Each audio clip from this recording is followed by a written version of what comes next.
Hi, everyone, and welcome to the Alzheimer's Association ALZ Talks on living independently and safely. And I do want to thank Procter Gamble for their support for making this event possible. I want to take an opportunity to introduce our guests today. We have Rebecca Chop and Dick Smith.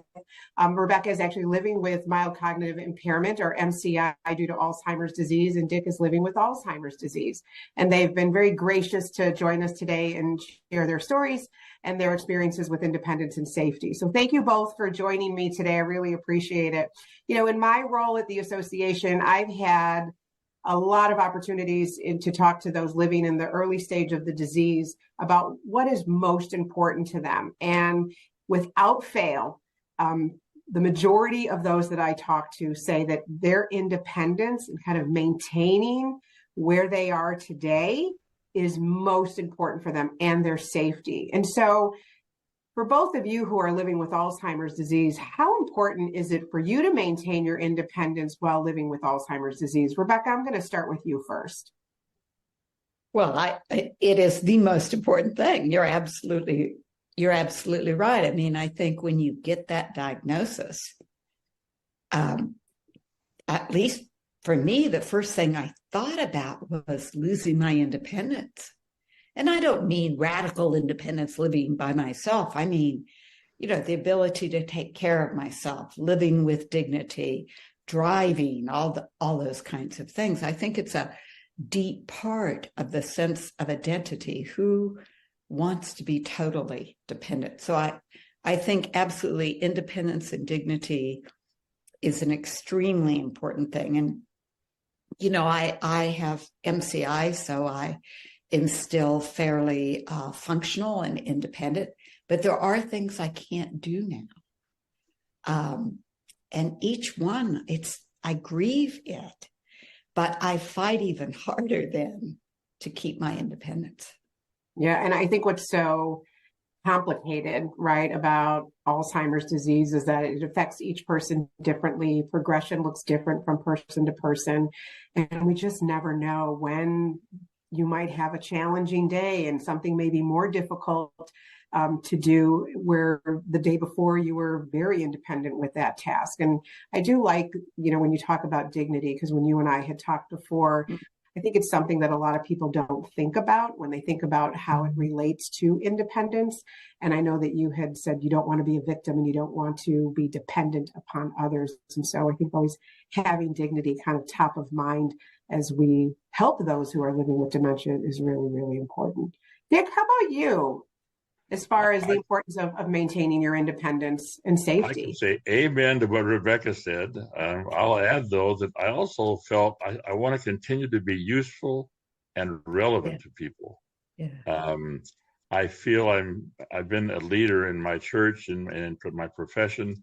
I have kind of a helping part of my personality. And so to me, losing my independence or my ability to still be useful and relevant and seen as somebody important to other people, that was really something I struggled with. And so I really have worked on everything I can do, physically, emotionally, spiritually, whatever, to maintain a vibrant, cogent person. And occasionally you do have bad days, struggling with words or whatever. But my goal is to stay as well as I can for as long as I can. I love that. I wrote it down. You want to be useful and relevant. And, there's a lot of stigma that's tied to Alzheimer's disease or any cognitive impairment. And when people hear the word Alzheimer's disease, they may immediately think about the end stage of the disease and not really thinking about the abilities that people still have in the very early stage of the disease, and the fact that they can be independent and live very meaningful and productive lives and still have so much to contribute to society. So Dick, I really appreciate you bringing that out.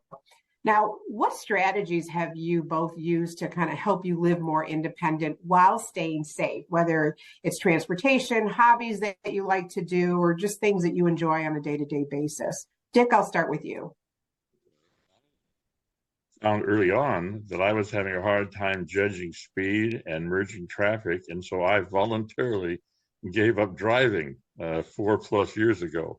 That was a struggle because I enjoy driving. I mean, I drove from Orlando to Chicago in one day one time. So, I mean, I'm there. So giving up something which I knew I couldn't do was important. But on the positive side, I decided to try to keep walking and some running. Try to eat reasonably healthily. I read. I do jigsaw puzzles, crossword puzzles, et cetera. You want to make sure you're not missing. In fact, I guess even more basic, I made sure I had good hearing aids and good glasses because people do have problems. If 1 in 3 people over 65 fall every year, I didn't want to be one of those statistics. So the physical aspect, hearing and seeing, just basics that really meant a lot to me to make sure I could do all that I can to keep going. Yeah, that's a really great point. I think when we talk about independence, there's not a lot of conversations that are being had about the ability to see and have good vision and hearing, because all of that really comes into play with your independence, especially when you're living with a cognitive impairment like Alzheimer's disease. Rebecca, what strategies have you used to help you live more of an independent life while still staying safe? I really have been convinced by what I've read on the Alzheimer's Association website and elsewhere about these lifestyle interventions. So diet is very important. I never liked blueberries, and I love blueberries. They really are good for the brain. The mind diet, the Mediterranean, exercise. I used my Alzheimer's diagnosis as an excuse to get a puppy. I had wanted one forever. My husband said, no, I'm not so sure. So I got a very active dog, and we walk at least an hour and a half a day, and I do strength training. Creativity is another one. There's lots of great research coming out on keeping the neuroplasticity of the brain. So I took up painting, and, I was one of those kids that got kicked out of third grade art class, literally, because I was so bad and I just talked to everybody. So I didn't think I could do art. And then a friend taught me, and off I went. And today I do pretty sophisticated portraits. It keeps the brain flexible. And, it also gives a sense of confidence. And I think these things Dick and I were talking about is about keeping your body well, prolonging the good years of your brain, but also getting a sense of confidence, because it's very easy to lose your confidence with this disease. That's a great point. And, what I've heard just in both of you speaking, Dick, from your end, where you can still continue to engage in life. You just may have to think about doing things a little bit differently, right, in order to maintain that independence and your safety. And Rebecca, what I was hearing from you is this also gives an opportunity to not just focus on the things that you can still do, but what are the new things that you might be able to do to maintain your independence and focus on different things that maybe you hadn't done before. So really giving an opportunity to do some different things in your life and maintaining that independence. But, certainly focusing on, we always talk about this, focus on what you can do, not what you can't do, because that's really where you can feel that success and have that confidence to move forward. If I could jump in, I'm not an artist by any means, but I never learned how to read notes, but I sing. I was just intervals. I even sang in barbershop harmony quartets, but I decided to learn to play the piano. Yes. So my little neuroplasticity exercise is trying to make sure my fingers and my mind have some cohesive ability. I'm by no means able to play a lot of pieces, but just the ability to make sounds that sound harmonious. And I'm working on some blues chords and things. And so very satisfying. I also keep my voice going. I try to sing about 10 minutes a day, 4 or 5 times a week. I use my voice in my church responsibilities. And so that's another thing. If you don't use it, you lose it. Right. And that's all aspects. I was just going to say, Dick, that's fabulous about learning, because music is so important for the brain. I'm thinking about taking up the ukulele. So I'll do that, and then we can get on and Yeah. Well, I might expand to the harmonica. So you and I might have a real Oh my ability, God. know. You both are putting me to shame. I do want to get back to the issue of safety. And I'm just really curious how you and your care partner or families have had to address safety issues as a result of living with Alzheimer's or mild cognitive impairment for you, Rebecca.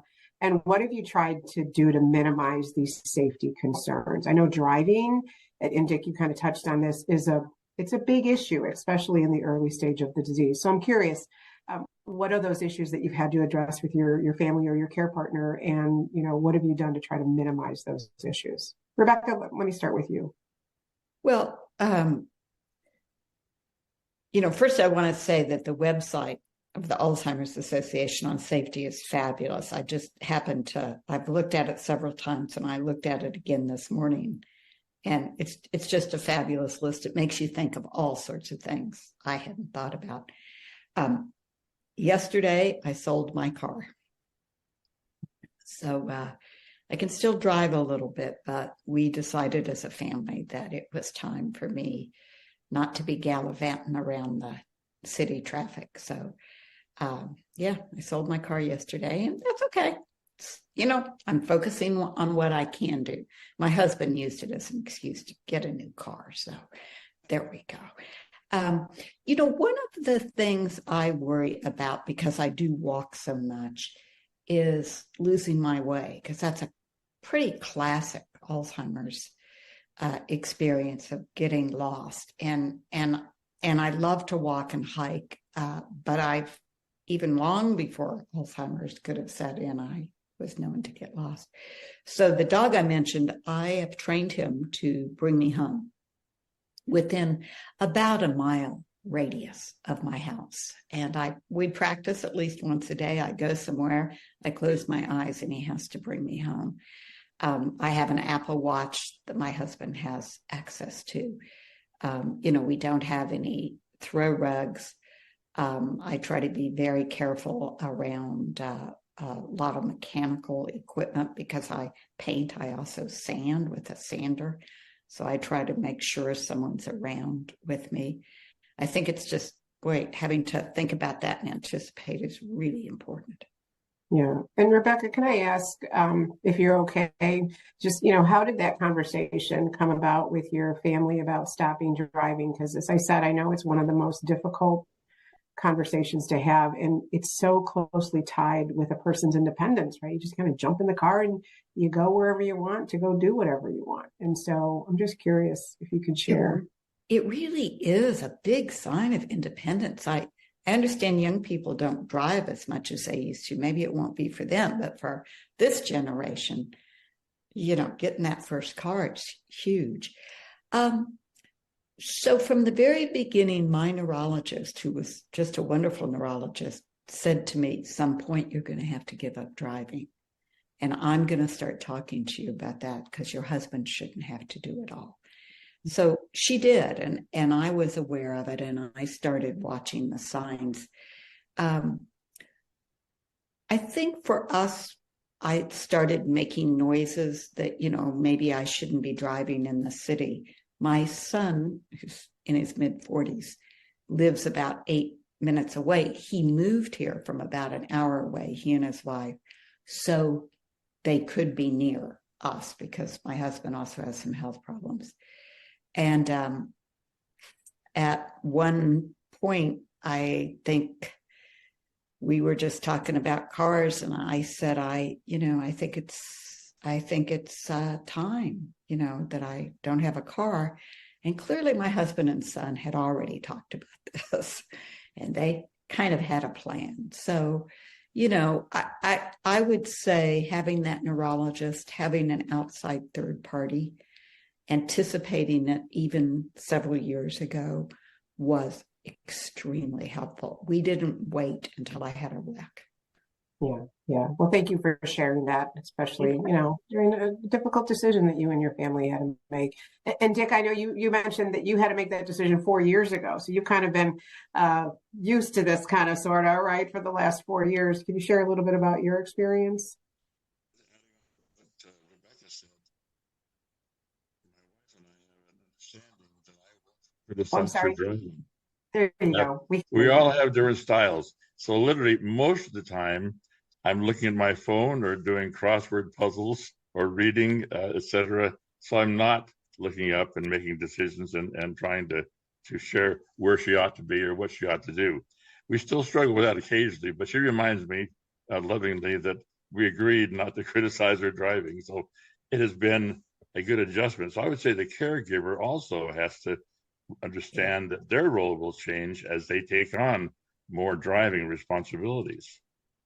Right. And planning that together. I remember speaking to someone who said, in order for him to get comfortable with not driving, he started to actually sit on the passenger side and let his wife drive more, because then it was something that would allow him to just get used to being a passenger and not the driver. So I thought it was a great tip that he had shared. Home safety is a big issue. And I'm curious whether you've put into place any safety measures within your home. And again, I know that in the very early stage, right, you're still very independent, but it's important to think about the future and what can you do to modify your home and make it more safe in the event that a safety issue may arise from day to day or time to time. So Dick, what have you done to make your home more safe for you? Interestingly enough, it was almost 5 years ago, I was diagnosed with MCI, and that progressed to Alzheimer's pretty quickly. We decided to downsize and to be closer to one of our kids. And so we're living in a 2-bedroom, 2-bath condo. We made sure it was the first floor, that we could get wheelchair accessible if necessary, all those little things you think about, and not too far from the car. We've been very pleased. In fact, we always kid that the next move for us will be 2 pine boxes out the front door. We don't want to move at all. They're downsized again. So I think, one, making sure physically you're in the right place. And for us also, just recognizing that balance can be an issue.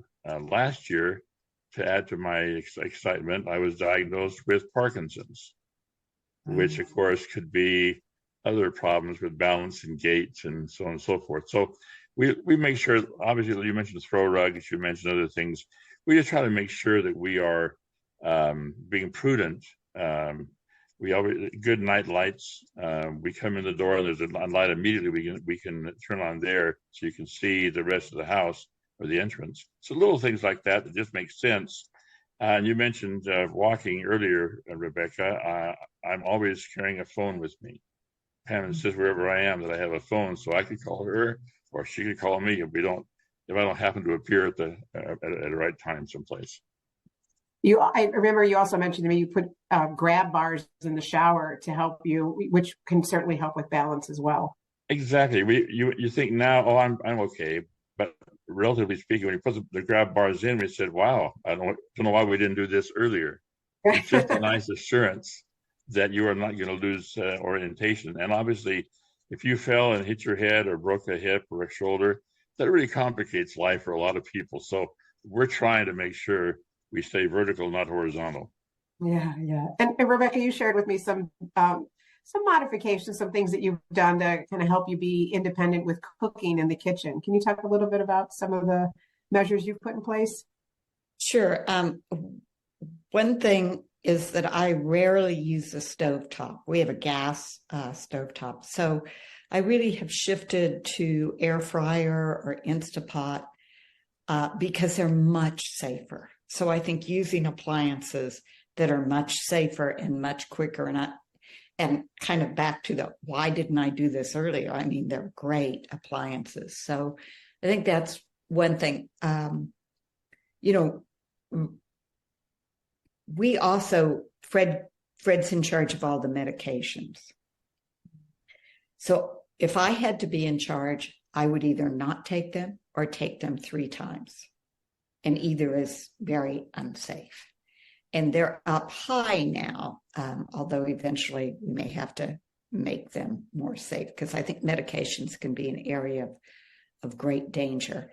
The other thing we've done is, again, anticipating that I will probably wander, because that's been in my nature already, is to put in a home security system that makes quite a loud noise if you open the door. And we wanted to do that well in advance.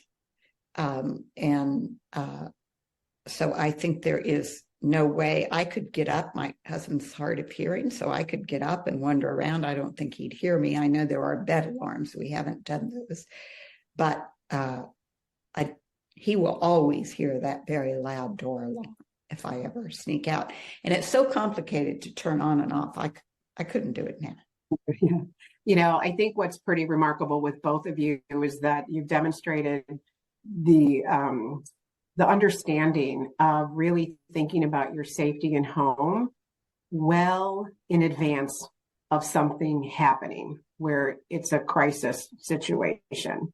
And so I commend both of you and your families for really thinking about those things, because so many people, if it's not an issue, to your point, Dick, it's like, I should have put those grab bars in the bathroom a long time ago, right? It would have made showering a lot easier. And so a lot of times we see that families are more reactive than they are proactive in putting measures in place. And a lot of the things that both of you have talked about are simple things that you can do that really, they don't cost a lot, if anything.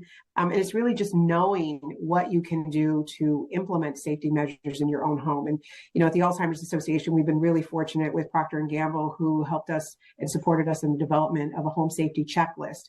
It's super easy. It actually has all of these tips for each area of your home.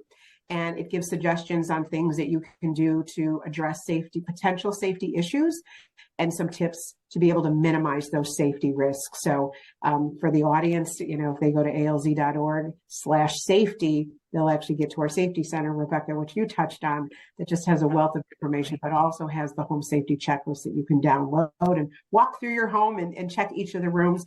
Those safety issues can change, right, as the disease continues to progress. But I think the important thing is, and what you both have demonstrated with your families, is to really start thinking about those things now and putting those plans in place in the event that something happens later on down the line.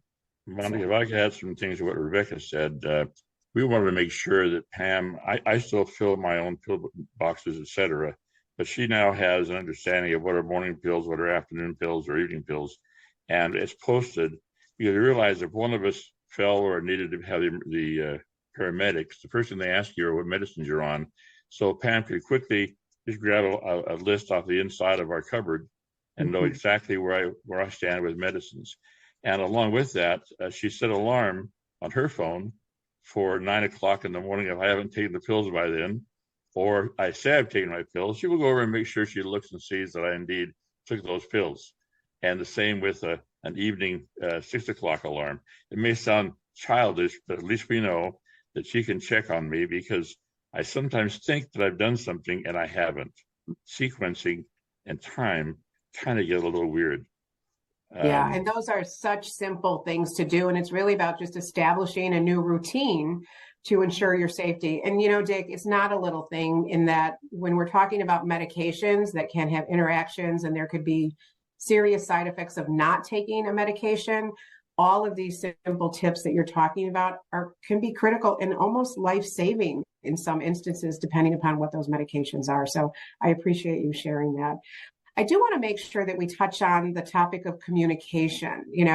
I know just in my conversations with those living in the early stage of the disease that having conversations with your care partner or your family about independence and safety, sometimes we don't talk as much as we should.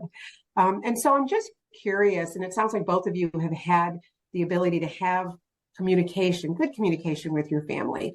What tips would you want to share with other caregivers about the best way to begin conversations when it comes to an individual's independence and safety? Because sometimes it's not an easy conversation to have, right? So I'm just curious, what tips would you share with other caregivers? Because it seems like you both have been through these conversations with your own families. I'll be 81 in a month, and I'm 58. Oh, Dick, I think. So I'm going to say one of the things we have done over the years is just make sure we're in a loving, stable relationship, and we understand each other's strengths and weaknesses. Biblically, to become one flesh in a lot of dimensions is important. So we have such a trust level and an understanding that our communication about, she'll remind me, you didn't put the trash bag back in after you took one out of the trash bag. I have a sequencing issue.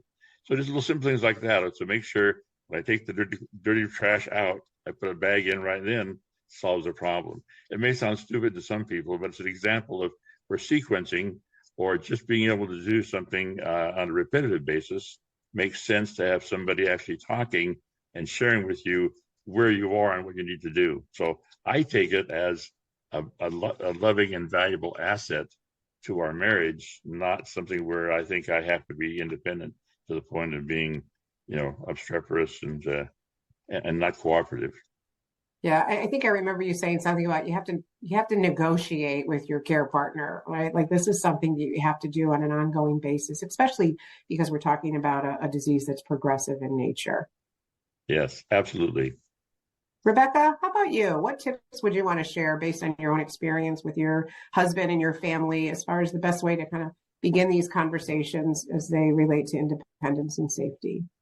Well, I think that the best tip is kind of what we've talked about, is talk about it early on, anticipate it, even write some of the plans down.